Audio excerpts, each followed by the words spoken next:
If only one side of your JBL headphones is working, don't panic. This is a common issue and can usually be fixed with a few simple steps. First, try a hard reset. Press and hold the power button for about a full minute.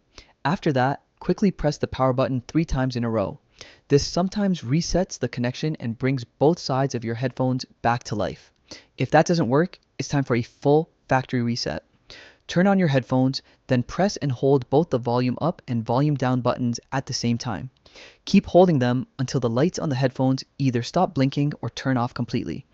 This indicates the reset has worked. Once you've reset your headphones, go into your device's Bluetooth settings, forget the JBL headphones, and then pair them again like new. This ensures your device starts fresh and can properly communicate with both sides. Another important step is to make sure your headphones are fully charged before testing them again. Sometimes one side may not work simply because the battery is low, so a full charge can resolve the problem. If your headphones are still acting up, check for Bluetooth interference.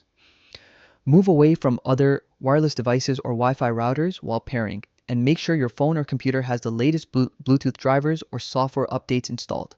Lastly, gently inspect the headphone jack, cable, or ear cup connections if your model has wired options. Sometimes physical damage or loose connections can cause one side to stop working. By following these steps, hard reset, factory reset, repairing, full charge, and checking for interference, you should be able to get both sides of your JBL headphones working perfectly again.